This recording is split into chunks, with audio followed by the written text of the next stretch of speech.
say that it was just suggested backstage that we should have jumped out of that machine, and now I would like a redo. You guys would have been cool with that, right? I totally would have been cool. I feel that you would have been.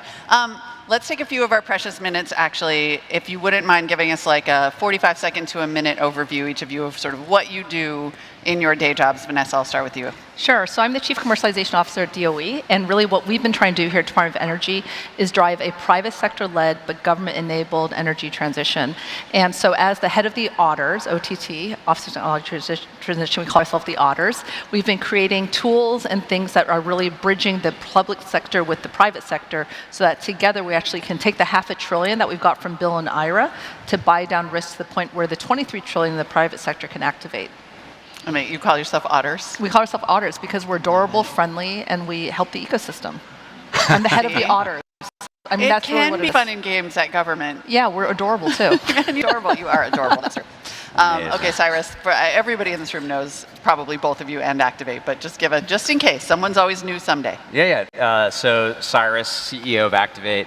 We run a fellowship program for scientists and engineers to go from their scientific research, technology development, into a CEO role and build their own companies. And so we run a fellowship that allows them to make that transition. And yeah. Both of you are at the Tony Stark stage, you know, in terms of working with entrepreneurs and hard tech scientists and brilliant people. And yet, as we know, we don't get anywhere with this crisis until we create solutions that people adopt, meaning commercialization, the title of this conversation. So let's set up the kind of urgency of commercialization. Vanessa, talk about why that is literally a government initiative, not just the R&D, the get it to sell. Yeah, so I think one of the important things is when we're doing commercialization, you're starting from research, going to development, to demonstration, to deployment. And to get deployment, it means every single person in the public can actually use the technology that's been invented. And the thing that's been really hard is that historically, we've been very much focused on just the technology and getting it right. But people aren't focused on things that matter, like unit cost economics and things like permitting and so forth, because we focus on something called TRL, technology readiness levels, and people want to get to TRL 9, say get to TRL 9, that's it, everyone's going to buy it. But TRLs were invented by NASA to launch rockets to the moon in the 1970s. And when you're getting to TRL 9, you don't need a permit, you don't care about workforce, you don't care about the cost if you're launching a rocket to the moon. And so really what we've been trying to do is really getting to the point where we're focused more on adoption readiness levels and getting everybody to understand the things that matter in order to drive down the costs to actually get to commercialization deployment. And the reason why we need to do this fast is the faster we get unit economics down, the faster we deploy, then the faster we actually can bring these amazing technologies to the market. Right. Commercialization early and often, right? It's the Activate creed too. Yeah, you know, I mean, you asked a question why this is so important, and I mean, it's an urgency question, to be totally honest. You know, we're running out of time, especially on an issue like climate change, and so we got to move faster, and we're just not moving fast enough. Yeah. The second thing I'd say is, at the same moment, we have good technologies out in the world. Some are still in the lab, some are out of the lab. So all the mechanisms you're talking about, we need to accelerate that pathway into scale so that we can get after this. What are the gaps? You had a working session this morning, if you wouldn't mind summarizing some of those findings and where things tend to drop off. So, okay, the way I'll enter this, first off, to talk about the session, we decided to bring companies and startups together in the same conversation to understand where's the friction, how do we actually do better at kind of transitioning technology from kind of early stage startups into these scaling vehicles that, you know, we'll call them companies. And a lot of the conversation was about communication, believe it or not. It was about trust. Like, how do you establish an understanding of, if you're a startup, what does it actually take to move something through a larger company? It's not just the strength of the technology. There's a lot of things you have to understand about the system of how corporations get product into the world. So that was one side of it. Another side of it, too, was that we don't often think about commercialization early enough. And this is actually, I think, a strength of your ARL framework, because I want all of our entrepreneurs, for example, to be thinking about commercialization not when they think they're ready for it, 4 or 5 years after starting a company, but actually on day one. And so we spent a fair bit of time talking about that. And then the last thing I'd say, hopefully we have a chance to talk more about this, we still lack... You can do whatever you want, man. It's your panel. Well, I'll just say really quick. I think we still lack either a full understanding of the incentives that actually string this all together, and we need more demand pull mechanisms out in the market that actually will take the friction away from both startups and corporates trying to move this stuff forward. Yep, 100%. So I've structured this panel so everyone knows in two parts. One is the urgency of commercialization, and then this adoption challenge, because really they are equal, almost Newtonian forces sometimes. But before we do that, talk about the ARL, because give us some specifics about that. This is a real framework that you have developed to try to get that commercialization thinking at inception, right? Yeah, so the issue is when you're getting a PhD, you're actually commercialization because you join a research group where everyone has the exact same technology that everyone's focused on. You are told, don't talk to me about your research because you have to publish first, and then you defend your PhD as the very last thing you have to do your PhD. So if you have an entrepreneur who is defensive, doesn't want to talk about their work, and is technology push, you will never get anywhere. So really what we needed to do was move beyond TRLs and that thinking. TRLs are absolutely critical because you need to get the technology right, but there's so many other things about the real world that any founder and anyone who is trying to launch something needs to understand. So the adoption readiness levels is almost like a checklist of 17 dimensions. I know it sounds like a lot, but it's actually pretty straightforward, of the things that you have to care about, like unit economics, things like the workforce, things like the supply chain, things like demand, offtake. Are you actually having people who are willing to buy it? And so if you go to the Otter website and look up ARLs, you actually can get the framework, and we have videos there that you can do self-training, but we also offer training. So if you send an email to arl@hq.doe.gov, we're happy to provide a 1-hour training, and after that training, you can use it. And I think the key is also about the language. If you want to understand what do VCs care about, they care about the adoption readiness. If you want to understand what is that corporates care about, they care about that. So it's really aligning the ecosystem on the things we have to do differently. And just to give you a sense of how we've used it here in government, I've been here since day one of the Biden-Harris administration, and we have been so innovative in terms of new mechanisms. So when we looked at hydrogen, we did these pathways to commercial liftoff, and we found there was an issue with demand, where people don't want to buy hydrogen until they know the supply chain's there. The supply chain won't set up until they know there's demand offtake. So we had $8 billion going towards hydrogen hubs. We took $7 billion to help with the supply chain, and we took $1 billion to actually help with demand offtake. First time ever that a federal program has been created to look at contract for differences and things like that. Because the issue right now is we're in the squid games. Everyone is first in line to be first, second, or third. They're not first in line to be, everyone's first in line to be eighth or ninth, not first, second, or third. And so the issue is people who take the leap first need help to actually overcome the very high risk and the high costs that are going. And that's what we're trying to do here at DOE, is innovate how we actually activate the private sector. Talk a little bit about the Activate program, and then tell us about some of the programs that exist within OTT to sort of foster this thinking and get entrepreneurs over that. I mean, really, it's a behavioral hump, it sounds like, because most of what you're dealing with is such hard tech and people who do come out of academics. Talk about how Activate does that, and then we'll come back to that. Yeah, so in a sense, we are all about retiring risk for these entrepreneurs at Activate. So when we look at hard tech in general, these are hard to abate areas, industrial materials, geological hydrogen is an area that we were just looking into, methane, carbon capture, all of these.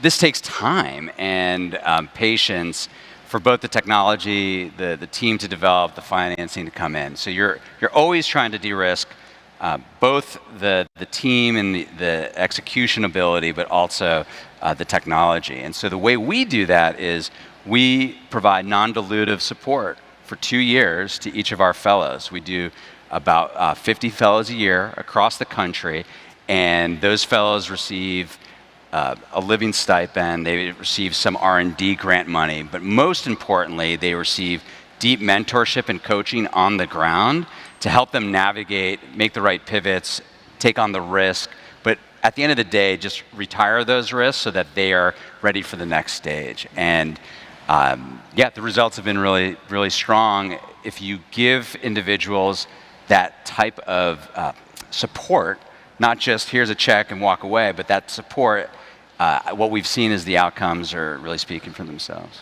That's great. Yeah. So here at OTT, there's a couple of things that we've been doing. One is we have a program called EPIC, where there are energy programs for innovation clusters, where we basically fund incubators, accelerators, similar to Activate, because they provide the infrastructure for startups to actually do what they need to do. So far, we funded 80 across the nation, which is pretty amazing. And we also are recognizing that startups, oftentimes, there's a lot of daylight between these like $8 billion hydrogen programs and what you're trying to solve. Like you're all eating ramen right now and worried about trying to get the next thing going. And so we actually have invented some new mechanisms where smaller organizations can actually access the money from Bill and IRA. And in fact, today we announced some voucher winners. So we have $50 million that we have between OTT's program that is being administered on vouchers with OSED, EERE, and FECM. And what we do is we create basically up to $250,000 on a voucher to help you with specific problems that you might have, like around techno-economic analysis, or understanding how to engage with tribal nations, or things like how do you actually qualify your product for a certain market. And if you're going to be planning a wedding, you can go to Google and say, who's the best florist and all that.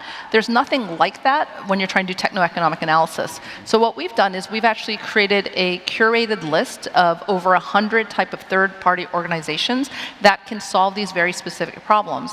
And so you apply to OTT and say, I have this issue, and then we go look at the list of the people that we've identified, we give them the money, and then you basically call them to get your problem solved. So there's no negotiation you need or anything like that. And we know that's important because as a startup founder, you don't have time to work through funding opportunity announcements and all that. We're trying to make this as easy and as effective as possible. And through this program, you actually can also access 8 of our national labs, which is amazing because those are really like the Tony Stark playrooms. Yeah. And so I really hope all of you go to the voucher program because we've really been innovating here at OTT how to help all of you. So then let's go to the second hurdle. We all know that you can, in fact, create a wonderful product. It could be a best-in-class product, and maybe nobody buys it. So that gets us to the part 2. There's commercialization, and then there's adoption. Cyrus, you are coming to us. You're going to be on the hook here as the person who comes to us from corporate America. What are the hurdles to getting companies to adopt these technologies once they're successfully commercialized? Where do we start? This is a big setup. He's going to take all 7 minutes now. No, I'll try to make it quick. So I think most folks have, unless they've lived inside of a corporation, those 4 walls, have an incomplete understanding of how things work. So here's one example that's easy to explain. For innovation to happen and flourish, it takes time. Mm-hmm. And you need multiple years of investment, sustained investment. But oftentimes, it's an annual budgeting process. That's not going to surprise anybody, and sometimes the priorities at the top shift. Mm-hmm. And then you might not be able to continue an investment that you made last year, and then that basically stalls things out. A second is, I've always been surprised how few external innovations I was able to metabolize internally. Maybe I have kind of time for 1 or 2 in a year, best case scenario, because it actually is hard work. You have to line up champions within the organization. You have to make sure it's fitting with the strategy. You have to have the resources available. And then the hard work happens where, okay, maybe we do a joint development or we do some type of IP sharing arrangement.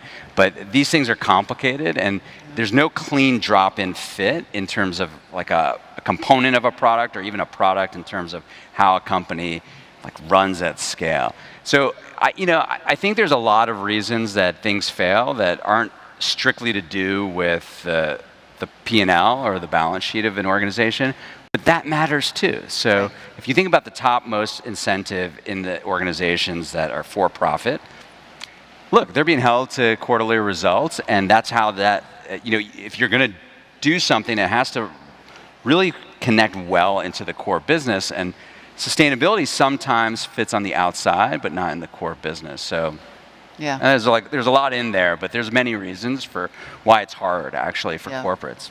Well, I know one of the things that you're trying to do at OTT is change the model from one to, you see a lot of actually startups will make this pivot. They'll say, we started out with consumer, but that was like selling one to one to one, and so we decided to pivot to B2B to sell one to many. It sounds like you're trying to create financing structures that move from first of a kind, which everybody's just getting used to maybe more than one of a kind? Yeah, so I think the key thing here is I just want to echo what Cyrus was saying, where I think the traditional way that companies do business does not fit for the technologies when we're trying to scale them.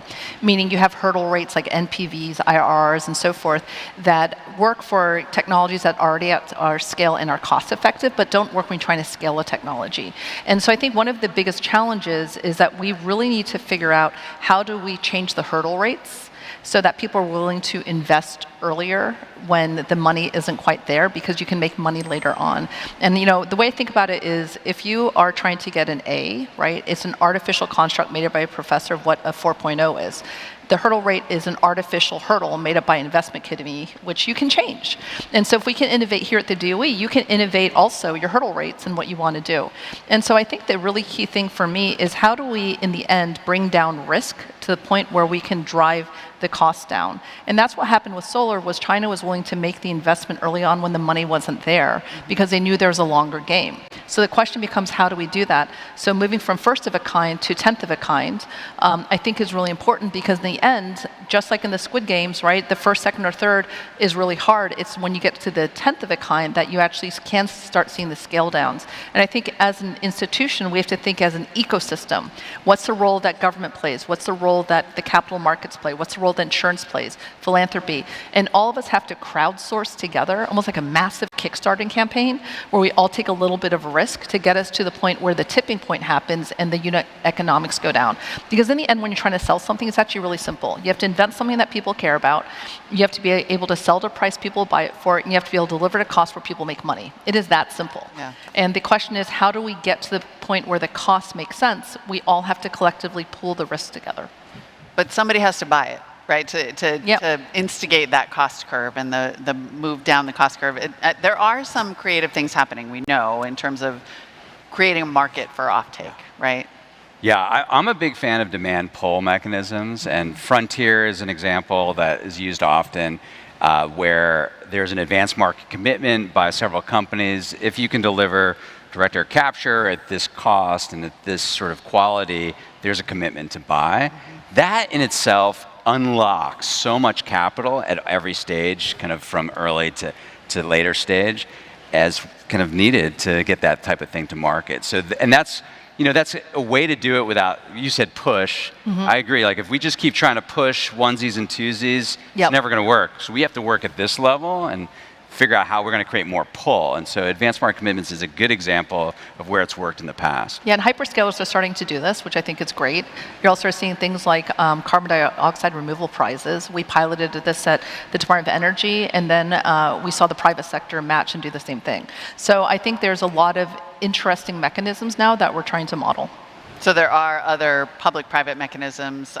There's one, I think, is FESI an example? Yeah, so FESI is a new foundation that is the 13th federal agency foundation. For example, InQtel CIA's foundation, CDC is NIH's foundation. So FESI is going to be DOE's foundation.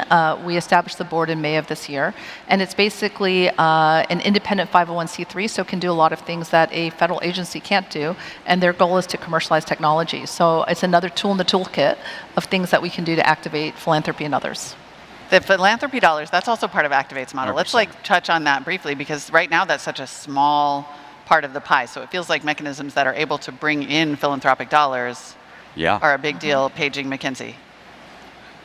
Yeah, we need, like you said, this has to be a global Kickstarter in a sense. So we have to crowd in capital from all different parts of the ecosystem. We are fortunate to be supported by both government, that's federal and state, and philanthropic sources. Yeah. What would you love to see happen? What would you love to see from a policy perspective? We've had a lot of good policy, I want to acknowledge, right? The IRA and the CHIPS Act and the infrastructure bill have catalyzed a lot of good dollars. But if you could just pick one thing in the last days before this election, for example, what might you choose? So I like to focus on things I have control over. That's what my therapist tells me. So I'm going to pivot your question a little bit, which is for all of you startup founders out there, please go download the ARLs and read it and learn it, because that is how you're going to get to commercialization and deployment faster. So that is the wish I have, is every single startup founder here, especially those with PhDs, reads the ARLs, understands it, and gives us an email if you don't know how to use it. Incredible. I'm trying not to over-rotate, by the way, on Dr. Chan referring to Squid Games over and over because that's the stakes, folks. Thank you so much. Thanks. Appreciate you too. Thanks. Thanks.